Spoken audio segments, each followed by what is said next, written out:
그런데 20대, 30대들도 보니까 부동산에 투자가 재테크가 1등 아니냐. 그런 설문조사 나온 거 아니냐. 네. 이렇게 생각하고 또 사실상 그런 현상을 해서 부동산 가격이 막 2배, 3배 뛰었잖아요. 네. 그래서 우리 강원도도 이번에 공시지가를 보면은 5.18% 공시가 뛰었잖아요. 꽤 올랐죠. 네. 근데 작년만 해도 우리가 공시가격이 마이너스였어.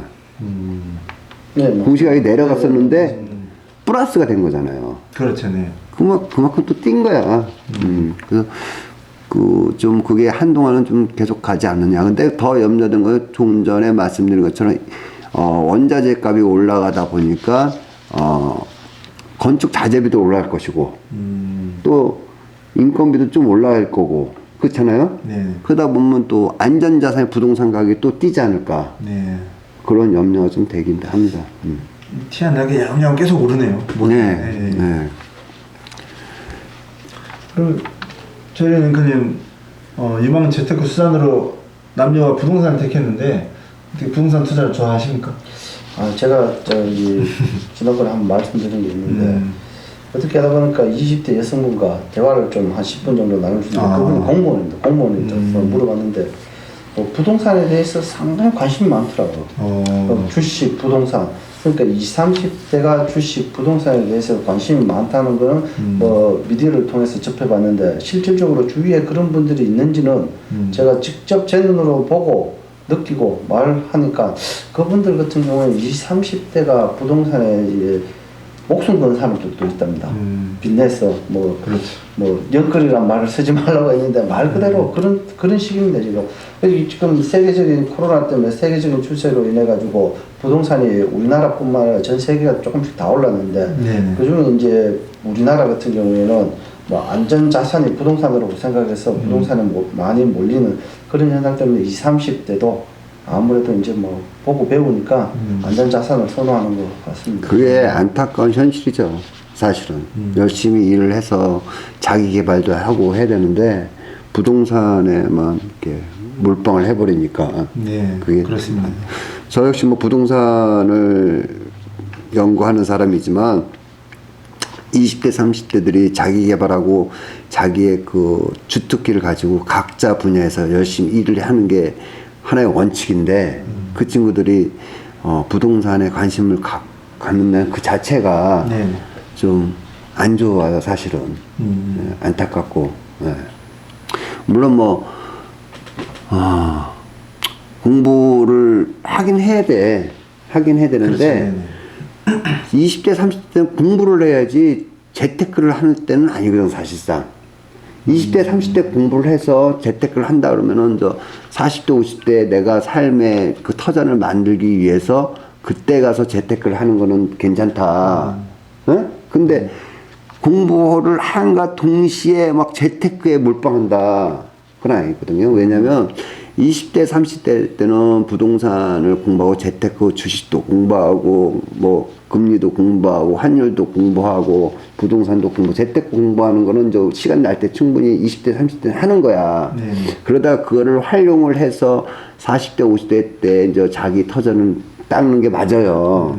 그러니까 20대, 30대 때는 재테크에 대한 공부를 하는 거 맞아. 그런데 공부를 제대로 하기도 전에 투자를 막 한다는 거지. 연끌을 해서. 그렇죠. 네. 그게 위험할 수도 있다. 그렇죠. 그렇잖아요. 네. 나도 20대, 30대 때 부동산 투자를 하다가 실패도 했었거든. 그러다가 이렇게 됐지만, 그게 위험할 수도 있다. 내 경험상. 그거를 좀 말하고 싶어요. 예. 교수님, 피와 살이 되는 조언 감사드립니다. 말씀하신 대로 20대, 30대 이런 젊은 층들이 이 부동산이나 이런 주식, 재테크에 대해서 충분한 이해와 함께 이 경제를 공부를 하고 투자를 해야 됨에도 불구하고 섣불리 그냥 이렇게 맛만 보고 이렇게 속된 말을 이렇게 영끌이라는 말을 쓰지 말라고 하는데 그렇게 해서 레버리지를 일으켜서 무리한 투자를 하는 게 이게 마냥 좋은 현상은 아닌 것 같습니다. 이게 그렇죠. 네, 많이 위험할 수도 있고 뭐든지 자기 소득 대비 그런 안전한 투자를 해야 되는데 나도 지금 부동산 한 지가 20년 다 됐지만 지금도 사실 그 하나하나 찝어보고, 예? 네. 저도 뭐 부동산 석사, 박사 다 공부를 했지만, 네네. 그런데도 하나하나 찝어보고 항상 조심스럽게 하고 있는데, 조심스럽게. 이제 1년, 2년, 3년 공부해가지고 영끌하고 이거는 아니다. 그렇죠. 무섭죠. 예. 그게 뭐 상승장에서는 물론 돈을 벌 수 있겠지만 그게 만약에 이제 뭐 언제가 될지 모르지만 만약에 폭락을 했을 때 네. 그걸 과연 가격 하락분을 2030 젊은이들이 과연 견뎌낼 수 있는가? 부동산 전문가들도 상승이냐 하락이냐를 놓고 얘기할 때 막 양쪽으로 갈라지고 막 이러는데, 네네. 아니, 이제 20대, 30대가 알면 얼마나 알겠어요. 그렇죠.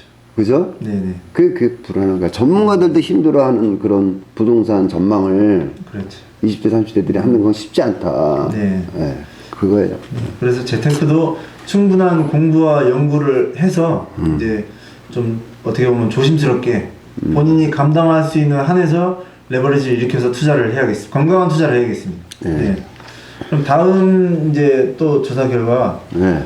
이 물가 대비 월급 상승 인식 조사 결과인데요. 네. 이제 10명 중 7명 68.9%가 네. 물가 대비 월급이 오르지 않았다.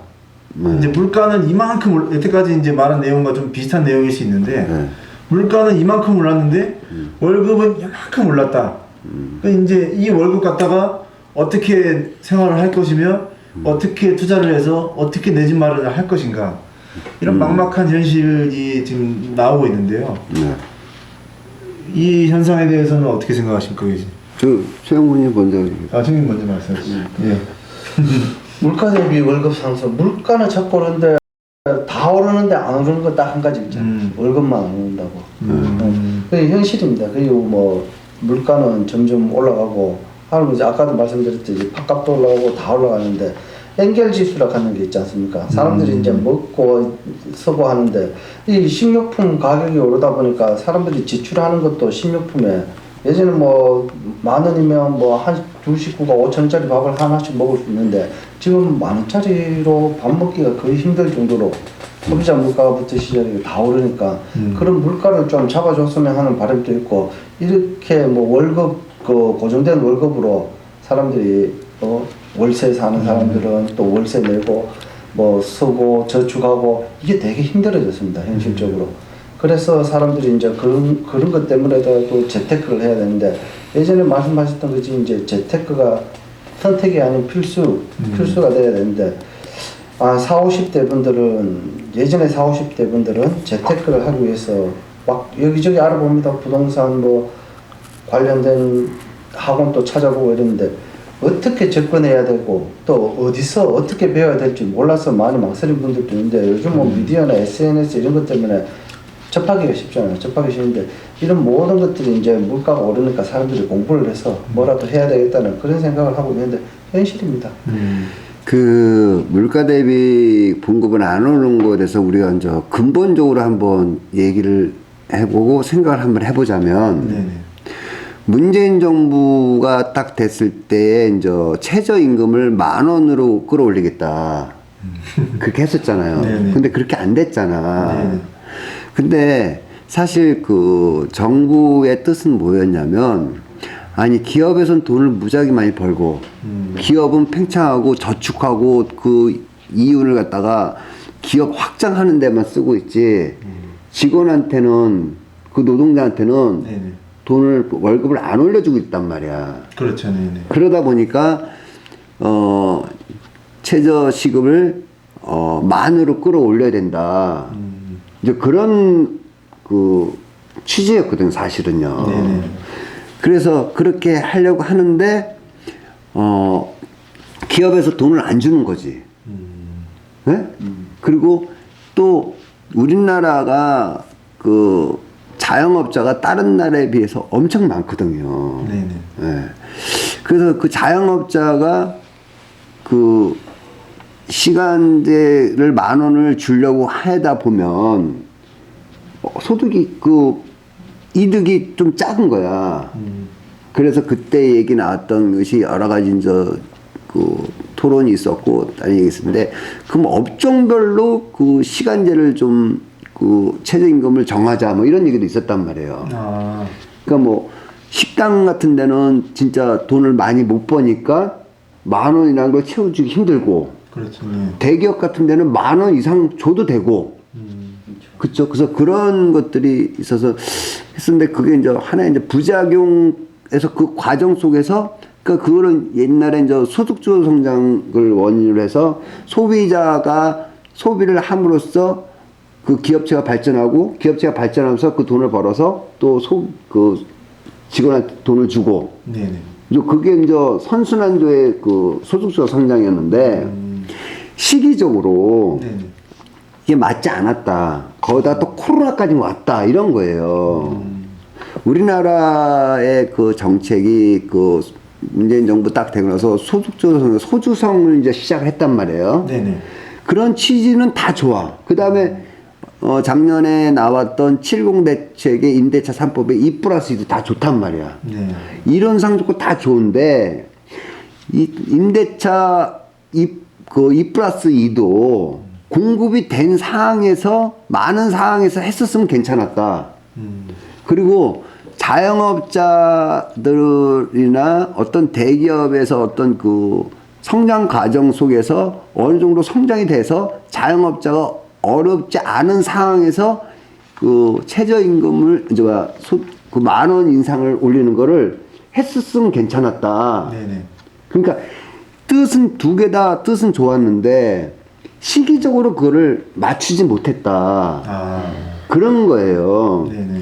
그 와중에 또 그 10,000원 인상이 어떤 부작용이 이렇게 했냐면, 지금의 그 세계, 그러니까 옛날에 트럼프 대통령은 국가별로의 그 사슬, 그러니까 다 예를 들어서 뭐 이 나라하고 저 나라하고 다 연결이 돼서 했단 말이야. 자유무역구역이었단 말이야. 네네. 근데 트럼프 대통령은 이제 그 사슬 다 끊었어. 그러니까 자기 나라 보호무역이 돼버렸단 말이야. 그렇죠. 네. 그런 상황에서 이 10,000원 최저임금을 올리는 상황이 되다 보니까 제조업도 이게 힘들어져 버리고, 그 시기적으로 분명하게 10,000원 인상을 최저임금을 올리긴 올려야 되는 것도 맞고, 임대차 2+2 하는 것도 맞긴 맞는데, 이 세계 경제나 우리나라 경제나 이런 것들을 봐서는 네. 좀 불일치했다. 그리고 또 하나는 우리나라 아까 얘기했듯이 자영업자가 무지하게 많잖아요. 네네. 근데 자영업자가 많은 것보다도 일반 그 자영업자의 그 소득이 얼마가 되는가를 파악을 하고 10,000원으로 했었어야 된다. 실태 조사가 먼저 됐어야 된다. 네네. 그런 얘기거든요. 그래서 이 정책이 거꾸로 되는 바람에 부작용이 지금 나타나지 않았냐. 2+2도 지금 6월 달에 전월세 신고제를 한다고 하잖아요. 네네. 원래는 전월세 신고제를 먼저 해서 실태 파악을 한 다음에 2+2를 했어야 돼. 거꾸로 됐네요. 예. 그리고 자영업자의 영업 실태나 이런 걸로 먼저 파악을 하고 자영업자한테 그 최저임금을 했었으면 네네. 부작용이 덜하지 않았나. 그래서 부족한 부분은 정부에서 우리나라 돈 많이 풀었잖아.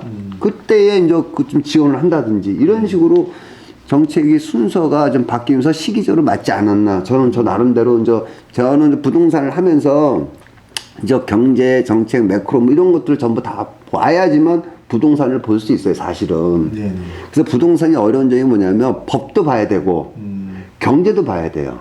그리고 정책도 봐야 돼. 네. 그리고 지역 분석도 해야 된단 말이야. 그렇죠. 네. 그래서 이런 것들을 이제 전반적으로 봤을 때에 그런 시기적으로 맞지 않았나. 그래서 지금 현재 이런 현상이 지금 벌어졌는데, 더 중요한 건 거기다 이제 세계 경제 트럼프하고 이제 문제도 있었고, 그 코로나가 터지는 바람에 모든 게 부작용으로 오지 않았나. 맞습니다. 네. 네. 그렇게 생각합니다. 예, 좋은 말씀 감사합니다. 네. 교수님 말씀하신 대로 이게 정부의 정책에 대해서 처음에 시행한 취지는 좋았으나 그런 시행한 시기가 좀 아쉬웠다라고 이제 말씀드릴 수 있고요. 이게 앞으로도 이제 잘 이 정책이 좀 이루어져서 투자자뿐만 아니라 실거주자들도 이제 좀 여건이 많이 나아져야 할 텐데 좀 걱정입니다. 네. 그러니까 뭐 네. 하나 예를 들면 이런 거예요. 뭐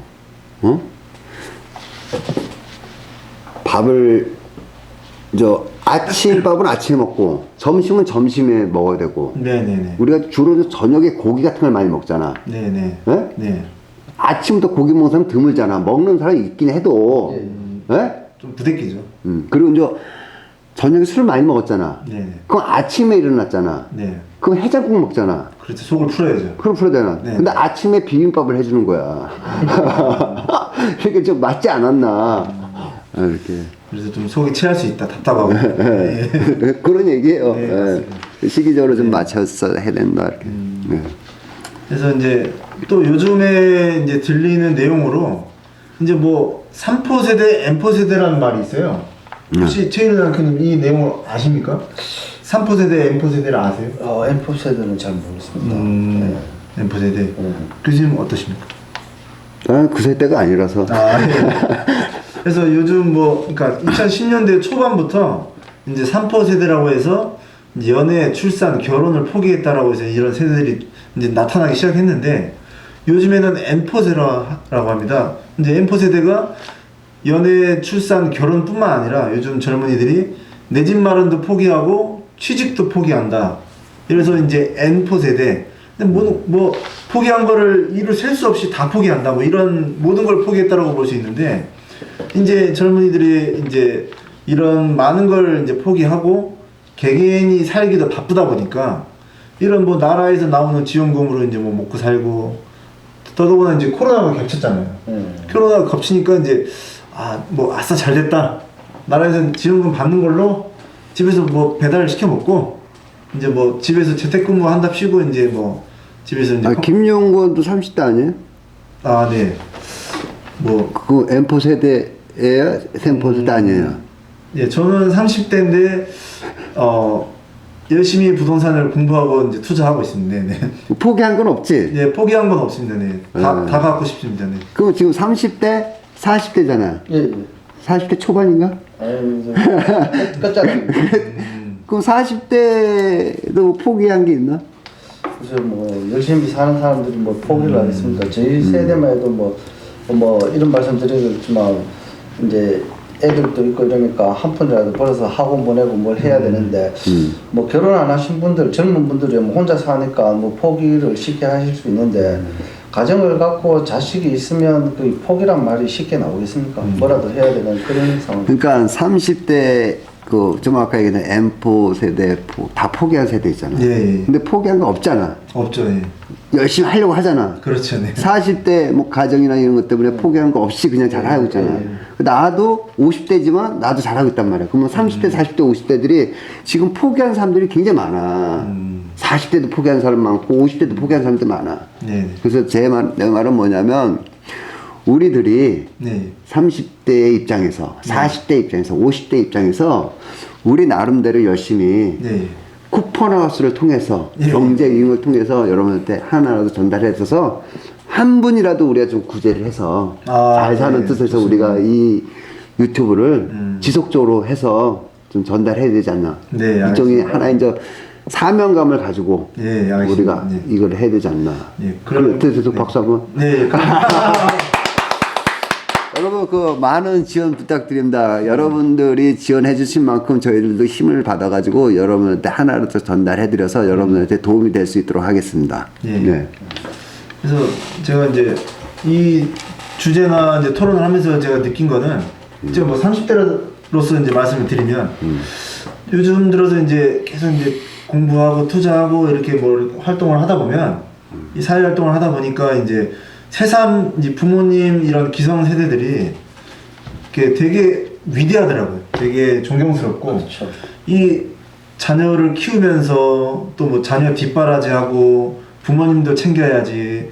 그리고 또 친구들도 만나야 되지. 와이프도 챙겨야 되지. 이거 신경 쓸 게 워낙 많지 않습니까? 여자는 남편 챙겨야 되고. 예.